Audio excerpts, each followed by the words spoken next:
네, 이렇게 보신 것처럼 경기도가 원전 6기 규모의 신재생 에너지를 생산하겠다는 야심찬 계획을 내놨지만 현실은 만만치 않습니다. 높은 땅값에 태양광 발전을 할 만한 공간을 확보하는 것이 쉽지 않기 때문인데요. 어렵게 공간을 확보하더라도 각종 규정과 규제에 발목을 잡히는 경우가 허다합니다. 어떤 문제가 있는지 계속해서 박일국 기자가 보도합니다. 안산 시화호를 따라 이어진 자전거 도로입니다. 이 도로에는 지난해 지붕 모양의 태양광 발전기가 설치됐습니다.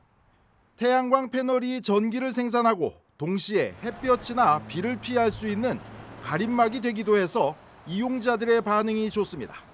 비 올 때는 말 그대로 이제 비를 막아주는 역할을 하기도 하고 또 이제 어떻게 보면은 좀 이렇게 날이 더울 때도 햇빛을 좀 가려주는 역할을 하기도 하니까 터널형으로 이렇게 진행이 되면 좋을 것 같다라는 생각을 해요.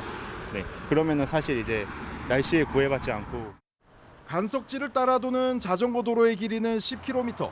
하지만 태양광이 설치된 구간은 1.5km에 불과합니다. 자전거 도로가 통과하는 구간에 공원이 있기 때문입니다.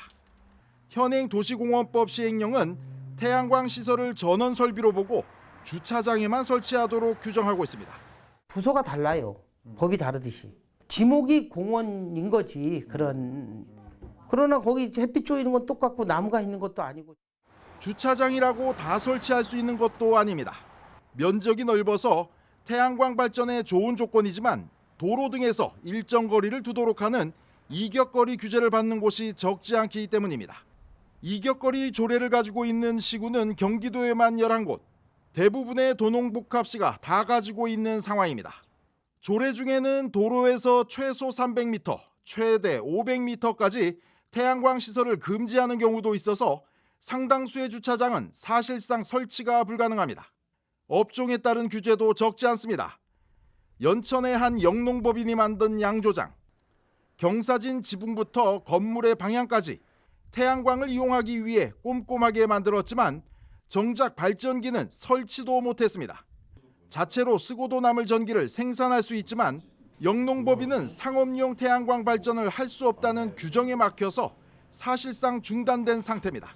농업회사 법인은 사업자 허가를 내줄 수 없다라고 하는 이제 거절로 인해서 벌써 2년째 지금 태양광 막걸리 양조장을 추진을 못하고 좀 안타깝게. 농촌 지역은 일조량이 많고 창고같이 지붕이 넓은 건물이 많아서 태양광 발전에 잠재력이 큰 곳이지만 제대로 빛을 보지 못하고 있습니다. 상황이 이렇다 보니 태양광 사업을 하는 협동조합들 사이에선 곳곳이 지뢰밭이라는 볼멘 소리까지 나오고 있습니다.